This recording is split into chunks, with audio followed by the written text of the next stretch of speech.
Boa noite, vamos começar nossa aula. Eu trouxe aqui nossa matéria de hoje, Cristologia. Amém? Quem é Jesus para você? Quem é Jesus? Nosso objetivo nessa aula é que você saiba quem foi e quem é Jesus. Então eu já pergunto logo de primeira: quem é Jesus para você? Para você que dança. Quem é Jesus para você que canta? Quem é Jesus para você que adora? Quem é Jesus para você que está na prova? Quem é Jesus para você que está no mundo e entrega a sua vida e se converte? Quem é Jesus no céu, na terra? Quem é Jesus?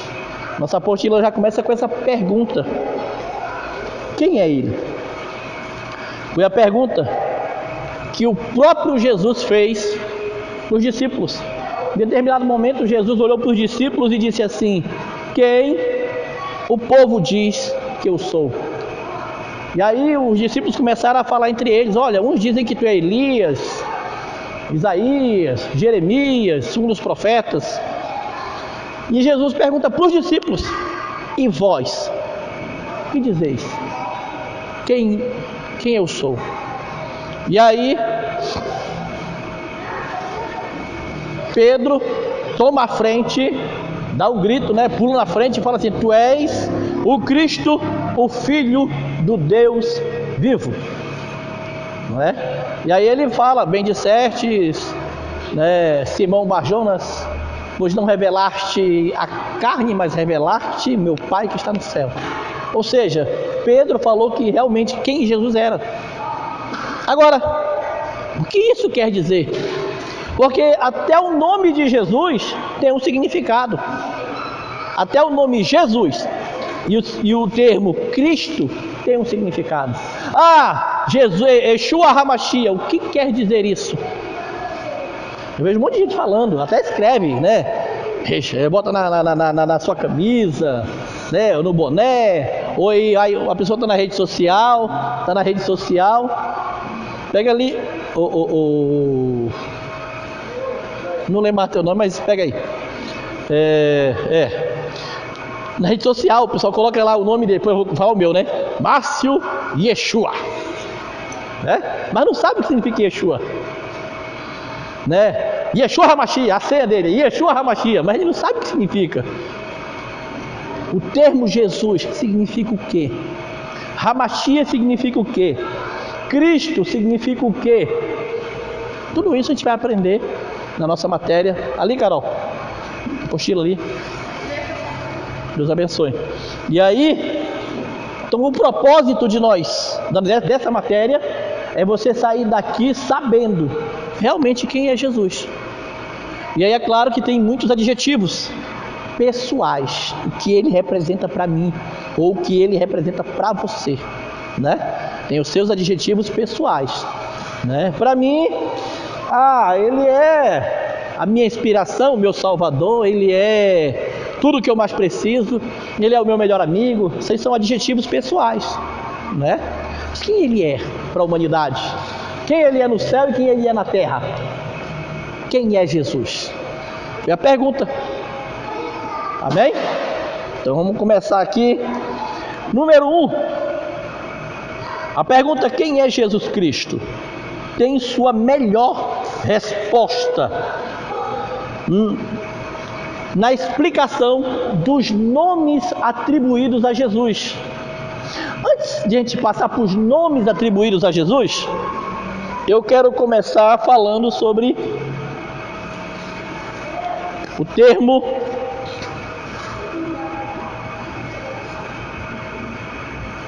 Jesus ou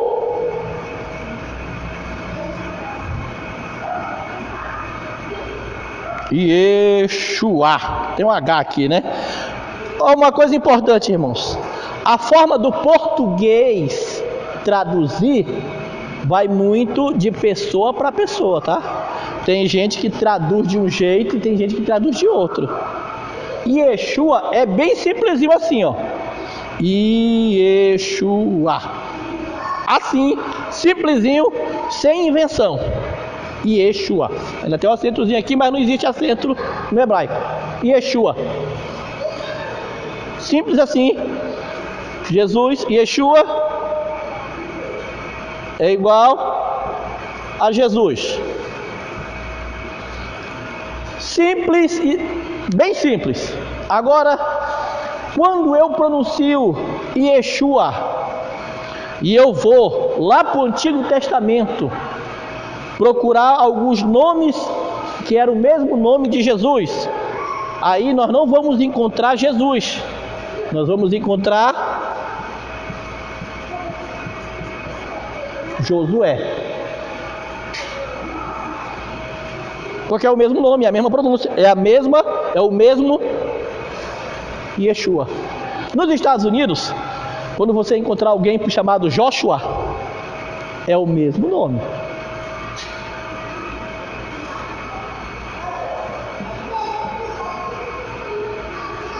Joshua é o mesmo Yeshua e é o mesmo Jesus. Porque o americano, ao invés transliterou o nome hebraico. O que é transliteração? É eu pegar o nome hebraico. Alguém sabe escrever Jesus em hebraico aqui? Nem eu. Nem eu. O que eles fizeram? Pegaram letra por letra e só transformaram. Por exemplo, pega lá a letra hebraica, colocou, foi colocando na transformação direta, ficou Joshua ou Yeshua. Se vocês olharem algumas Bíblias antigas, está Yahvé, que eles são formas de transliteração. O que é isso? Transformar, não é traduzir. Traduzir é quando eu pego o inglês, love, traduzo para o português, amor. Isso é interpretação. Isso é, como é que é? Tradução. Agora, transliterar é eu pegar a letra hebraica, que é aquelas letrinhas. Aí bota aquele negocinho assim, né? Assim, o hebraico não vai fazendo aqueles. Eu vou usar um termo bem engraçado, aqueles garranchos. Aquilo ali são símbolos, na verdade, né? Então, quando você pega aqueles símbolos e transforma em letras do nosso alfabeto, chama-se transliteração. Aí nós estamos escrevendo a forma que pronunciamos. Yeshua. Mas é assim que se escreve lá em hebraico? Não. Em hebraico escreve com a letra hebraica. Entenderam a ideia? Isso aqui chama-se transliteração. Eu escrevo com as letras do nosso alfabeto aquilo que é pronunciado em hebraico. Elohim. Como é que se escreve Elohim em hebraico? Eu não faço ideia. Mas como é que se escreve Elohim transliterado? Aí você vai lá pro Elohim transliterado. Ou pode tirar o i desse aqui e botar o i. Elohim, Deus, quer dizer transliterado. Entenderam a ideia, né? A forma que eu pronuncio a língua hebraica, eu escrevo com as nossas letras do nosso alfabeto. Isso é transliteração. E Yeshua é transliteração. Não é como se escreve o nome de Jesus. O nome de Jesus é escrito em hebraico. Entenderam a ideia? Amém? Facilitou, né? Deu para entender a primeira coisa? Agora, a pergunta que não quer calar. O que significa Yeshua? Yeshua ou Yeshua, aí é do jeito que você quiser. Tem gente que só fala Yeshua é o correto. Aí você vai ouvir um judeu falando e ele fala Yeshua. Aí você vai ver um outro judeu falando e ele fala Yeshua. Aí enrolou. É difícil. Amém? Aí você vê aquele cara que estudou e que ele acha que ele é o certo, porque tem pessoas que estudam e que se acham que são os certos. Aí ele fala, não, isso aqui está errado, é isso aqui. Eu fico calado, eu falo, tá bom, beleza, eu não vou debater, porque eu vou perder meu tempo. Isso é perder tempo à toa. Amém, irmãos? Então vamos lá. O que significa Yeshua? Se eu traduzir do hebraico, todos os nomes, eles têm um significado. Pode ver que quando cita o nome de alguém, sempre tem um porquê. Sempre está ligado ao seu nascimento ou à missão que ele tem, né? Quando a gente vai ver Moisés, que em hebraico é Moshe, legal, né? Moshe, vai dizer assim, tirado das águas. Quando a filha de Faraó dá o nome, de Moisés, ela diz, você vai ler lá em Êxodo, porque das águas foi tirado. Então o que significava Moisés? Tirado das águas, um exemplo que eu estou dando. Então quando a gente olha para Jesus, Yeshua, qual o significado? Está na origem pelo fato de por que Jesus veio. Você pode prestar atenção que lá em Lucas, o anjo diz para Maria, o nome dele será Jesus. Ele já diz como é que ela tem que botar o nome de Jesus. Por que diz isso? Porque não dava para colocar qualquer nome para ele. Tinha que ser um nome muito específico. Um nome que tinha um significado de quem ele seria. E a palavra Yeshua é Deus é salvação.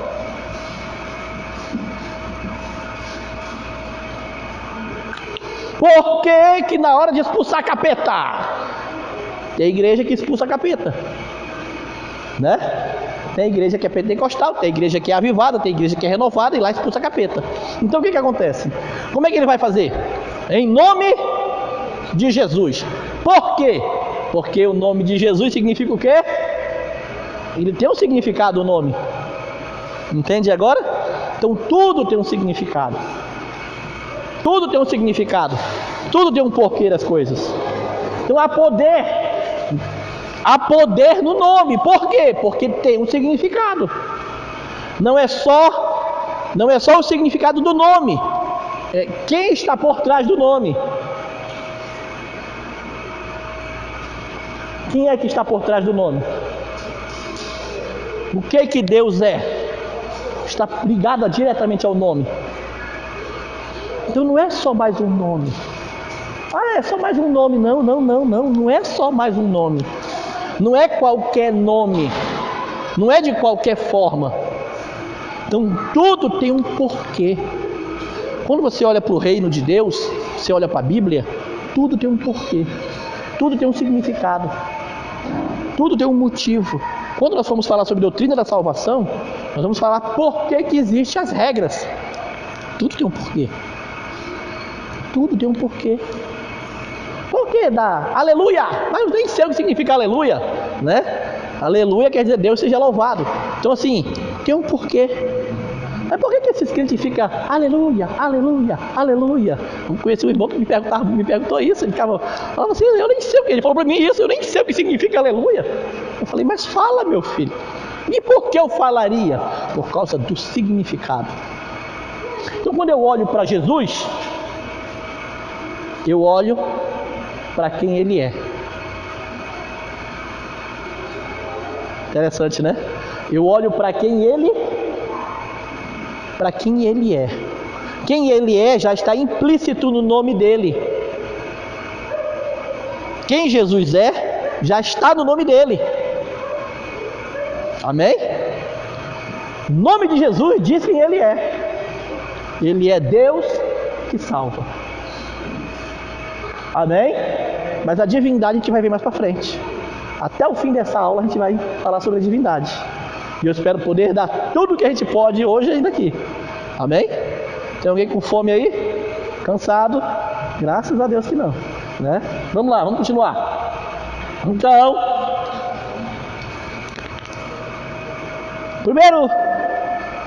primeiro dos nomes dado a Jesus e que nós encontramos citado na Bíblia é o Filho de Deus. Aí a natureza de Cristo. E quando você começa a ler, a pergunta é: quem é Jesus Cristo? Aí tem sua melhor resposta na declaração e explicação dos nomes, os títulos pelos quais ele é conhecido. Primeiro é Filho de Deus.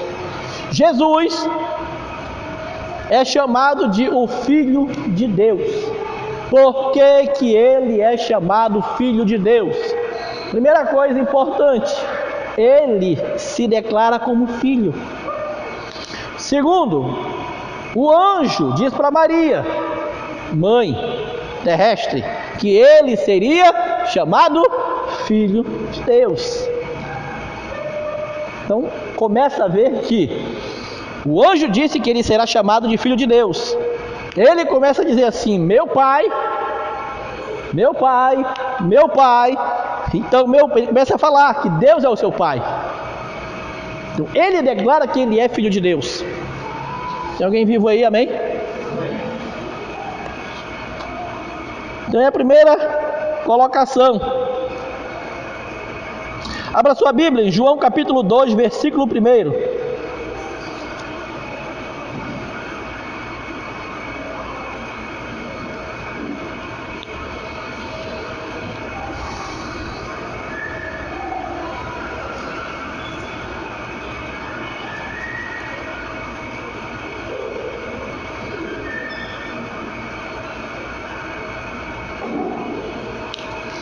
Nós vamos abrir duas passagens, citar duas passagens já para eliminar 2 pontos aqui de uma vez só, tá?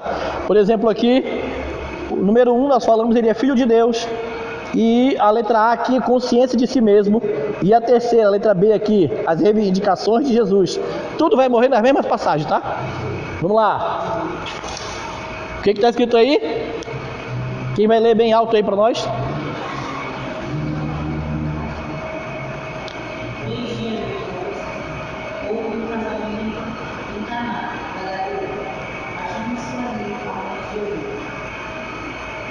Pode ler. Ah, tá, já sei qual é a passagem.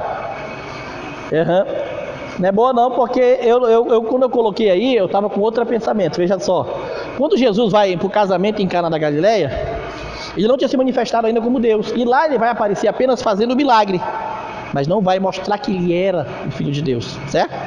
Só que eu quero ler Mateus 3, que fica muito mais fácil. Que o próprio pai diz, né? Este é o meu filho. Muito mais fácil a passagem. Por isso que eu já disse logo que eu ia citar essa passagem, que já ia mostrar os 3 pontos que nós estamos aí de uma vez só. Mateus 3,17, se não me falha a memória. Confere aí, é isso mesmo? É o batismo, né? E qual é o versículo que o pai fala? É esse mesmo, né? 17 mesmo. Vamos lá, pode ler. Quem vai ler? A Lorena? Uma voz no céu disse: este é o meu filho amado em quem me comprazo. O céu se abre, o Espírito Santo desce sobre Jesus e a voz no céu aparece dizendo: este é o meu filho amado. Uma pergunta interessante, eu já fiz essa pergunta aqui, eu preguei uma vez aqui, falei sobre isso, não foi aqui, foi na outra, onde era outro prédio ainda. Quando o pai fala: este é o meu filho amado em quem me compraz, ele está falando para quem?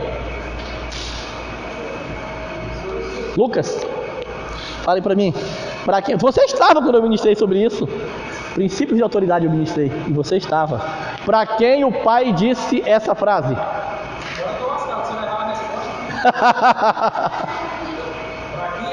Isso. Abriu o céu. E do céu veio uma voz, o pai falando: este é o meu filho amado em quem me comprazo. Para quem ele falou isso? Não. João Batista já sabia que era Jesus. Sabia ou não sabia? Sim ou não? João Batista olhou para Jesus e disse assim: eu careço de ser batizado por ti, vem tu usa mim? Então João Batista sabia quem era Jesus. Amém? Jesus sabia quem ele era. Amém? E o povo sabia? Então o pai fala assim, ó: ei, esse aqui é meu filho amado em quem me comprazo. Então Jesus, Deus o Pai fala para todo mundo ouvir e ver quem era Jesus. Fala, Lorena. Ah, mas claro, quando eu expliquei que ele estava errado, tu já entendeu a ideia. Aí ficou fácil. Naquela época, quando batizava o povo, tinha uma multidão, e como Jesus já tinha consciência de que ele era o Pai, né? Como se ele estivesse apresentando Jesus para toda. Exatamente, para quem estava ali na beira do Jordão, ouvindo João Batista. E é interessante que o apóstolo João, ele automaticamente deixa de seguir João Batista e passa a seguir Jesus, né? É nesse momento, amém? Então essa passagem mostra Jesus como Filho de Deus, o Pai declarando que ele é Filho. Simples, sem muita... Em João 17, você pode anotar se você quiser, que a gente não vai abrir, é a oração sacerdotal. Jesus começa a falar: Pai, te agradeço pelos que tu me deste, sei que eu não preciso disso, mas eu te peço que os guarde do mundo. Ele começa a se relacionar com Jesus, com o Pai, com Deus, falando que ele é Filho e que o Pai é seu Pai, amém? João 14, versículo 7, Filipe fala assim, vamos abrir essa passagem, ela é interessante. João capítulo 14, versículo 7. João 14, 7. Vamos ler ela. É porque eu estou indo direto sem ficar na apostila, porque a gente ganha mais tempo, né? A gente vai direto às passagens que são mais claras, pelo menos, né? Achou aí, Carol? Lê uma aí, um de vocês. Bem alto, fica em pé. Isso, do 7 em diante. Eu não tenho certeza se esses versículos estão na apostila. Se você quiser anotar na apostila é melhor, tá? Pode ler. O 8. O 7, não, o 7.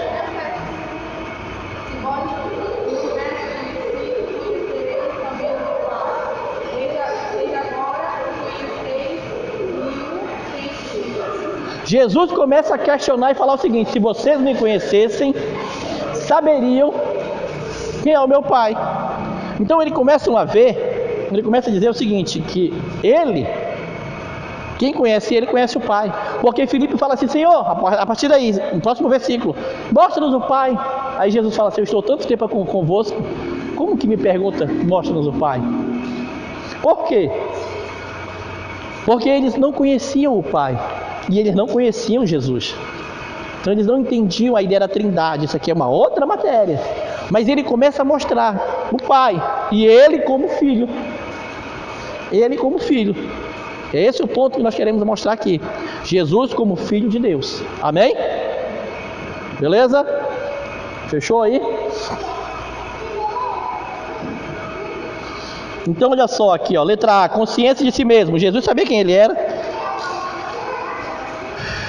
A letra B, as reivindicações de Jesus. Jesus se declara Filho de Deus. E a letra C, a autoridade de Cristo.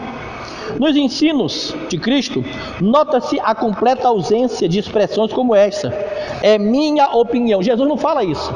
Olha, a minha opinião é o seguinte, é assim, assim, assim. Jesus não vai falar isso. Jesus vai dizer assim, ó: eu falo o que eu ouço meu Pai falar. Jesus vai dizer que sempre que falava mediante aquilo que o Pai dizia para ele. Então ele falava. Jesus nunca vai falar por si mesmo. E ele sempre vai procurar falar aquilo que o Pai passava para ele. Amém?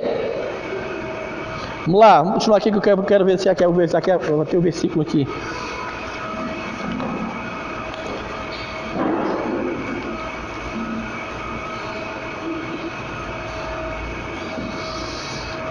Jesus vai dizer uma frase muito interessante sobre quem ele é, sobre a sua autoridade.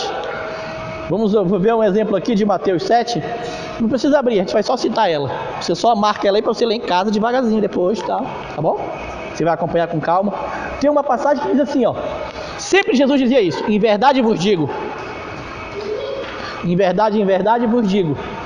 Jesus repetiu muito essa frase: em verdade vos digo. João 3, ele está falando com Nicodemos, e ele diz assim: na verdade, não é assim? Pode abrir João 3 aí, abra João 3. Passagens que expressam a autoridade de Jesus. Ok? Acharam aí? Como é que está escrito aí? A partir do versículo 3, eu acho, que é Jesus respondendo para Nicodemos. Como é que diz? Em verdade. Não é assim? Por quê? Expressava a autoridade dele. Nicodemos era um dos príncipes de Israel. Nicodemo, quem era Nicodemo? Nicodemos era fariseu. Ele era um cara que ele era representante da lei. O cara era bom de Bíblia. Mas quando ele chega diante de Jesus, ele já diz logo assim, ó, Rabi. Rabi em hebraico era mestre. O mestre da lei chegou para Jesus e disse, mestre. Só que ele foi sincero, ele estava falando sinceramente. Ele não estava com hipocrisia igual os fariseus chegavam com Jesus ou com João Batista. Ele chega com toda a sinceridade do coração e fala, mestre, eu sei que só quem faz o que tu faz é porque Deus é contigo. Ele era conhecedor da lei. Ele sabia quem Jesus era então. Aí ele olha para Jesus e fala assim, Rabi, mestre. Aí Jesus olha para ele e fala assim, ó, na verdade, ou seja, ele está dizendo que o que Nicodemos sabia, não era toda a verdade. Ele só sabia parcial. E que Jesus já estava mostrando para ele realmente qual era a verdade que ele precisava aprender. Necessário é nascer de novo. Mas Senhor, como um homem sendo velho como eu pode nascer de novo?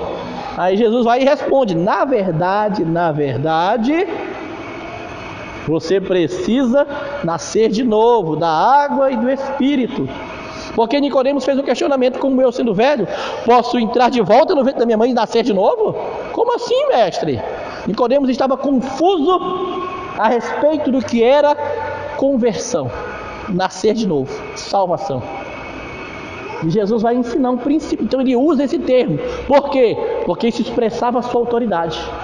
Ele sabia o que as pessoas não sabiam. Ele tinha um conhecimento de algo sobrenatural para aquelas pessoas, algo não revelado para aquelas pessoas. Então mostrava a sua autoridade na palavra e a autoridade de quem ele era. Amém? Vou continuar aqui, ó. A impecabilidade de Jesus. Esses títulos, essas características que nós estamos mostrando aqui, fala de quem era Jesus, mostra quem ele era. Amém? Só para não perder o motivo que nós estamos citando cada um desses pontos. Impecabilidade, nunca pecou. Como assim?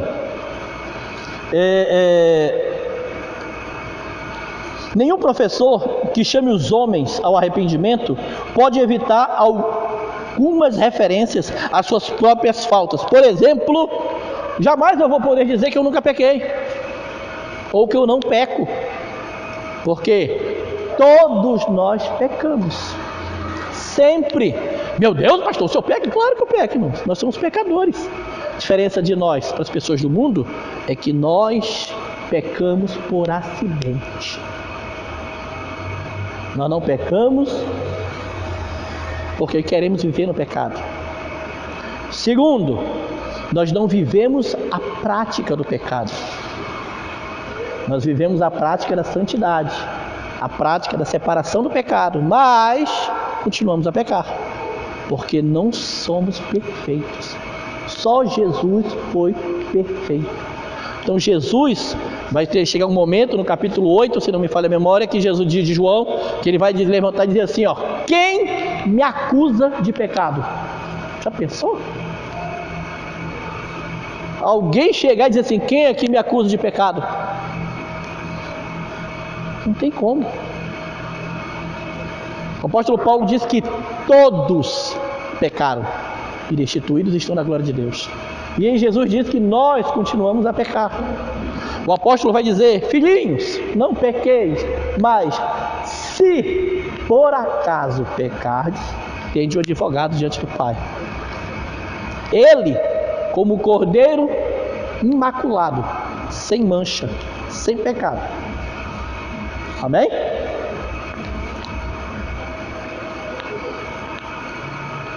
Vamos lá. João 8,46. Eu acertei o capítulo, só não lembrava do versículo. João 8,46 está na apostila aí, ó. Que ele diz: quem me acusa de pecado?